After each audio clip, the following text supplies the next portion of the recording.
Welcome to Lead the Podcast. I'm so excited to welcome my guest today, Colin Bedell. Colin is a queer Gemini twin from Long Island, New York. He's a passionate student of secular growth systems and the universal spiritual themes explored in A Course in Miracles. Complementing his work with QueerCosmos, Colin is the weekly horoscope writer for Cosmopolitan.com. He's written multiple best-selling books, including A Little Bit of Astrology and QueerCosmos, the Astrology of Queer Identities and Relationships. And his third book, Gemini, debuts in January of 2020.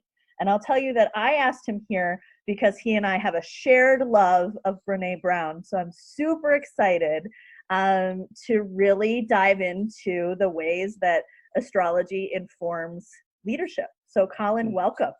Thank you, Liz, and thank you for having me. I know that spirituality and secular leadership aren't always an intersection that people get to talk about. So thank you so much for inviting me to talk with you about that. Yeah, I'm excited. So let's get straight to it. What do Let's do it. you see is the number one challenge that leaders face?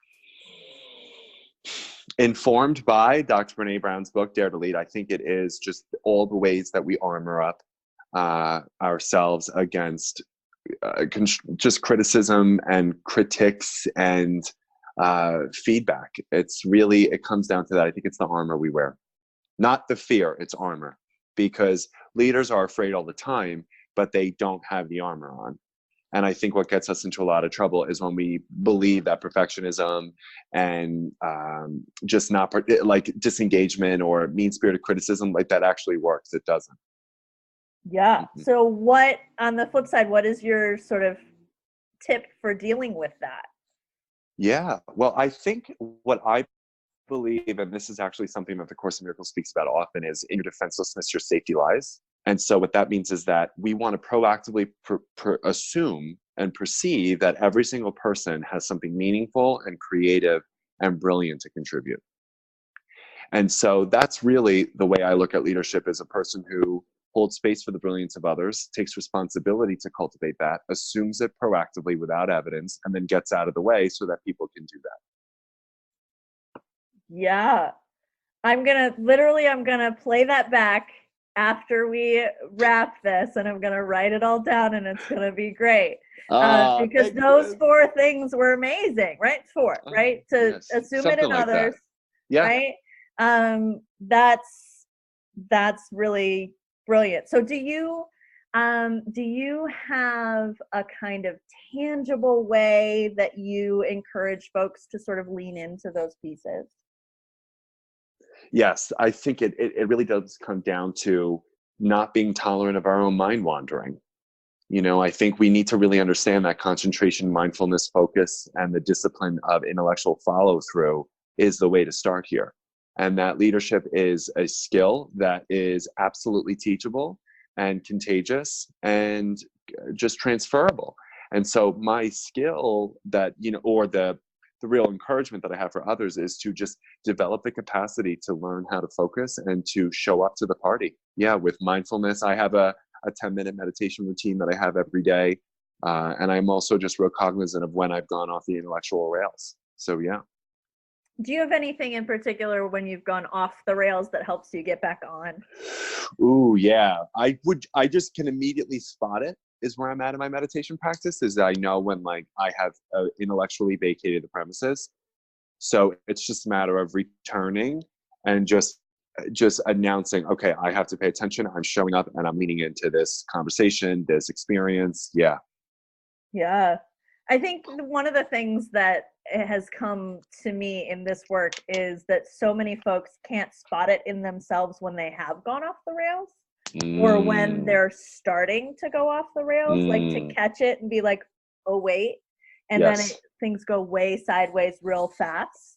Yes. Well, actually, and there's a tip for that, because there's a lot of things that could take us off the rails. It could be shame, distraction, a lot of different things. And one of the tips that Brené Brown gave in her book, Men, Women, and Worthiness, is she asks people to tap their neocortex, which is the part of the brain in between the eyebrows, to get people back to showing up to the party. Because the neocortex is the part of the brain that makes critical executive decisions. And when we are in shame or like disengagement or numbing, it goes offline. So you could just, it's a little weird and awkward, but just tap, tap, tap, tap, tap, tap, tap, tap the part of the brain so that you can show up to the party. Wow. That I'm gonna like practice that, because I know those things, right? I know Right. about how parts of your brain shut down in different situations, but I've literally Yes. never heard that. So I'm excited Yeah. to put that in practice. And Liz, I promise it works. I have to do it regularly. When I'm having a conversation like this, or when I'm reading a client, or when I'm working with people, fortunately, I think my meditation practice has allowed me to just be present 90% of the time, I would say. But if I'm in shame or emotional compromising, that's when I do the tap, tap, tap motion. Yeah. Yeah. So what is, I know we've talked about Brene, we're obviously both fans of Brene Brown. Yeah. But what is a book or concept, talk, whatever, that's been really impactful for you? Of hers or anybody's? No, anything. Oh my God, so much. I think related to leadership, though, it would be Brene's book, Dare to Lead, right? Because I don't think we have come to understand under the full moon in Taurus today, as this being recorded November 12th, just how efficiently and simply our lives can be if we know the 2 to 3 values by which we stand on everything. I mean, it's really that simple. And she has the vast majority of the book dedicated to what it means to live into our values. And a lot of us are scattered and we have more than 3. And if you have more than 3, you don't even have priorities, right? So I think what's been so helpful for Dare to Lead is it's really consolidated and concentrated leadership style to finding 2 to 3 values by which your state of being stands, cultivating that in your relationships with others, and then seeing through those collaborations what you can do to contribute in the workforce, right? And so spirituality and connection are mine. And so my value is spirituality, which means I have to take a serious amount of time every week to research and study what universal spiritual themes are and what they look like in day-to-day practice. And then I do my best to cultivate a lot of learning on relational theory and relational technology and relational sciences so that I can put that in my work as well, because loneliness is the #1 public health crisis. And I believe that spiritual seekers have a devout responsibility to be one of the problem solvers in that arena. And because those are my primary values, I know where I stand, and I know what I need to say, and I know when I need to be quiet, and I know when I need to listen, and I know what opportunities are good fits for me. I know which ones aren't because of that.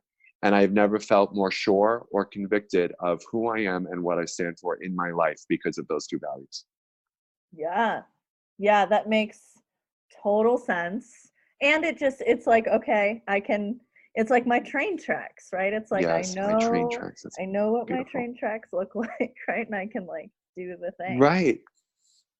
Yes, do the thing. And I love that you said it makes sense, because that's the wisdom of spirituality, is that life is extremely complicated, Liz, but spiritual truth is very simple.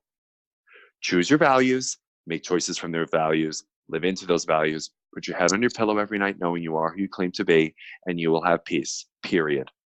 And be able to articulate them to other people, right? Yes, So that one, the people who, have values that work with yours can find you. The people who actually care a little bit less about your values can stay away, so that we can all have a good time, right? Yeah, right. And then we could also have discourse and debate about that too. Like if people want to call into question, why are you so relational? And what about the fact that codependence? And what about this one? I'd be happy to go there with them, right? And I'd be happy to talk about spirituality as the path of the heart. But you're right. I mean, I think more often than not, when you stand in integrity, and I'm going to get woo-woo, but your energetic force field just tells people, honey, I'm not the one, so don't even try it. Don't even try it, because it won't end well for you. So don't even think about it. Yeah, I have gotten, as I've gotten older, to a place where I'm like, I just really want to be as truthful with people as possible, so they can make an educated decision about whether or not they want to spend time with me. And it's like, okay, cool. And you know what you're getting, versus like people who sort of have a kind of a front, right? That's like, okay, people might not like me if they knew too many things. And I'm like, here's my thing. It's not for everybody.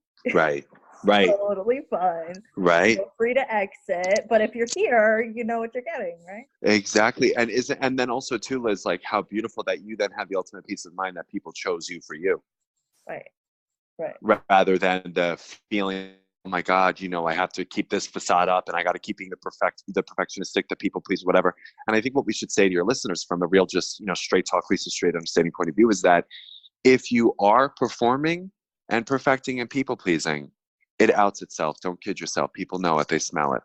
So just, if you think that other people don't know you're doing it, I'm so sorry. You're really, really mistaken. Well, and So just, particularly in leadership, right? Like if you're yes, right, it's like a sort of, house of cards, really. People without a doubt. will find it, right? They will. Whereas authenticity absolutely outs itself very quickly. And so it's okay if you are kind of new to this conversation and you're realizing, wow, this isn't working. Great. And now let's get to work. Yeah. So what should I have asked you that I didn't? I thought your your 4 questions rather, were absolutely lovely. You could ask me, what am I reading currently? And what I will say, right? Yeah. Right. I'll say that I'm reading Octavio Paz's The Double Flame. It's just absolutely extraordinary. The Double Flame, I should say. Yes. Great. Yeah. Great. Yeah. And what about you? What are you reading? So I am reading, another one of my guests named Desiree Attaway, recommended a book called Feminist Accountability to me. Oh, and accountability is my jam. Yeah, Capricorn. And so I got it from my local independent bookstore here in Los Angeles that I just adore. And so that is on my list. I haven't started it yet, but that is where I'm headed. So I love it. Well, I will give it a peruse, and we should talk about it the next time we meet up. Great. Colin, thank you so much. Thank you so much, Liz. It's been a pleasure.